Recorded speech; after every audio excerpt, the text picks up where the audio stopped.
Praise lord, హల్లెలూయా. దేవుని నామానికి స్తోత్రాలు. మీ అందరికీ నా వందనాలు తెలియజేస్తున్నాను.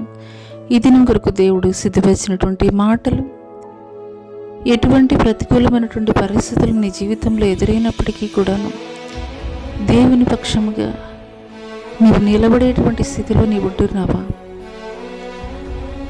అయితే ఈ మాటలు దేవుడు నీ కొరికే మాట్లాడుచున్నారు. యథార్థవంతుల ప్రార్థన ఆయనకు ఆనందకరము. నీ జీవితంలో దేవుని వెంబడిస్తున్నటువంటి నీ జీవితంలో ఎలాంటి ప్రతికూలమైనటువంటి పరిస్థితులు ఎదురైనప్పటికీ కూడాను నీకు యథార్థతని విడిచిపెట్టకుండా నీవు చేస్తున్నటువంటి ప్రార్థనని దేవుడు నిశ్చయముగా ఆయన అంగీకరించబోతున్నాడు. అందుకొరకే దేవుడు యోబు గురించి సాక్ష్యం ఇచ్చుచున్నాడు.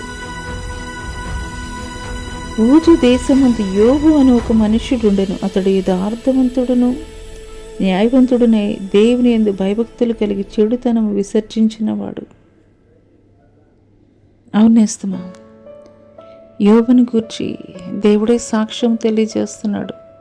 అతని యొక్క యథార్థతను గూర్చి, చెడుతనాన్ని విసర్జించిన వాడని దేవుడు తెలియజేస్తున్నాడు.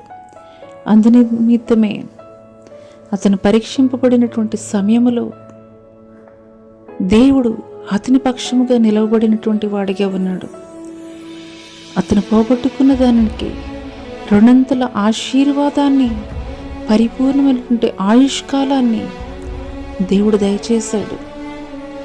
ఈ మాటలు దేవుడు నా కొరికే మాట్లాడుతున్నారని నీవు విశ్వసించగలిగినట్లయితే నీ యొక్క అనుకూలమైనటువంటి పరిస్థితుల్లో మాత్రమే కాదు, ప్రతికూలమైనటువంటి పరిస్థితుల్లో కూడాను నీవు దేవుని పక్షముగా నీవు నిలబడగలిగినట్లయితే దేవుడు నిన్ను బట్టి ఆయన ఆనందించేటువంటి వాడిగా ఉంటాడు.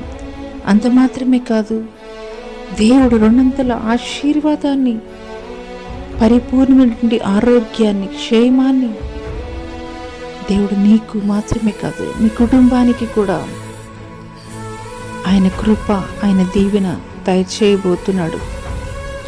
అటి కృప దేవుడు నీకు దయచేయను గాక. ఆమేన్.